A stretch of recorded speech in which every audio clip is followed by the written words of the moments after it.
Hello hi friends, ಎಲ್ಲರಿಗೂ ನಮಸ್ಕಾರ. ಇವತ್ತಿನ ರೆಸಿಪಿ ಏನಪ್ಪ ಅಂತಂದರೆ ಆಂಧ್ರ ಸ್ಟೈಲ್ ತೆಂಗಿನಕಾಯಿ ಚಟ್ನಿ ಮಾಡೋಣ ಅಂತ ಅಂದ್ಕೊಂಡಿನಿ. ಇದು ಬೇಕಾಗಿರೋ ಸಾಮಗ್ರಿಗಳು: ಮೆಣಸಿನ್ಕಾಯಿ ಖಾರಕ್ಕೆ ನೋಡಿ ತಗೊಳ್ಳಿ, ಜಾಸ್ತಿ ತಗೋಬೇಡಿ. ಅಂದರೆ ಆಂಧ್ರ ಸ್ಟೈಲ್ ಸ್ವಲ್ಪ ಖಾರ ಜಾಸ್ತಿ ತಿಂದರೆ ಸ್ವಲ್ಪ ಜಾಸ್ತಿ ತಗೊಂಡಿನಿ. ಇದು ಬಂದು ಕೊತ್ತಂಬರಿ ಸೊಪ್ಪು, ಕಾಯಿ, ಇನ್ನೂ ಹೆಚ್ಚಾಗಿ ಬೇಕಾದ್ರೂ ತಗೊಬೋದು, ಇಷ್ಟೇ ಬೇಕಾದ್ರೂ ತಗೊಬೋದು ನೀವು. ಬೆಳ್ಳುಳ್ಳಿ, ಒಂದು ಟೊಮೊಟೊ ಹಣ್ಣು, ಒಂದು ತೊಳೆ ಹುಣಸೆ ಹಣ್ಣು, ಉಪ್ಪು, ಶೇಂಗಾ ಬೀಜ, ಕಡಲೆ ಬೀಜ, ಇಷ್ಟು ತಗೊಂಡು ಇವಾಗ ಇದನ್ನು ಚೆನ್ನಾಗಿ ಹುರ್ಕೊಂಡು ರೋಸ್ಟ್ ಮಾಡಬೇಕು. ಬರೀ ತೋರಿಸ್ತೀನಿ ನೋಡಿ ಫ್ರೆಂಡ್ಸ್. ಇವಾಗ ಇದಕ್ಕೆ ನಾವು ಬೆಳ್ಳುಳ್ಳಿ ಸುಲಿದಿಟ್ಕೊಂಡಿದ್ವಲ್ಲ, ಆ ಬೆಳ್ಳುಳ್ಳಿ ಹಾಕ್ಕೋಬೇಕು. ಮತ್ತು ಕಾಯಿ, ಹುಣಸೆ ಹಣ್ಣು,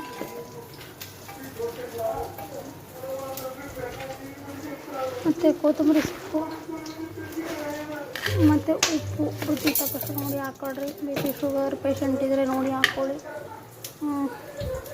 ಮತ್ತು ನಿಮಗಾಗಿ ಬೇಕು ಅಂದರೆ ಸ್ವಲ್ಪ ಕಡಲೆ ಹಾಕ್ಕೋಬೋದು. ನಾನಿವತ್ತು ಕಡಲೆನ ಹಾಕ್ತಾಯಿಲ್ಲ ನೋಡಿ. ಶೇಂಗಾ ಬೀಜಕ್ಕೂ ಹುರಿದು ರೋಸ್ಟ್ ಮಾಡ್ಕೊಬಂದೀನಿ.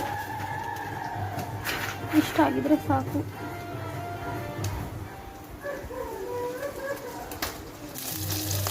ಕಡೆಗೆ ಈರುಳ್ಳಿ, ಹಸಿಮೆಣಸಿನಕಾಯಿ, ಟೊಮೊಟೊನ ಹುರಿತಾ ಇದ್ದೀನಿ. ಇದು ಚೆನ್ನಾಗಿ ಫ್ರೈ ಆಗುತ್ತೆ.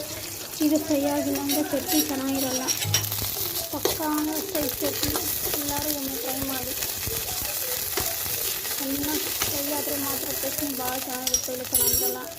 ಹಸಿ ವಾಸನೆ ಫುಲ್ಲು ಹೋಗೋಕ್ಕೆ ನಾನು ಇನ್ನೊಂದ್ಸರಿ ತೋರಿಸ್ತೀನಿ ನಿಮಗೆ ನೋಡಿರಿ. ಶೇಂಗಾ ಬೀಜ ಹಾಕತ್ತೀನಿ.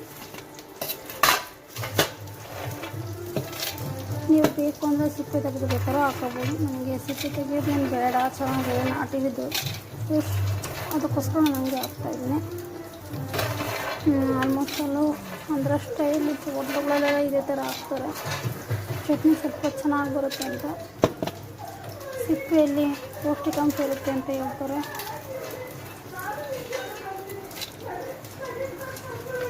ಆಯಿತು ನೋಡಿ ಫ್ರೆಂಡ್ಸ್, ಇಷ್ಟ ಆದರೆ ಸಾಕು.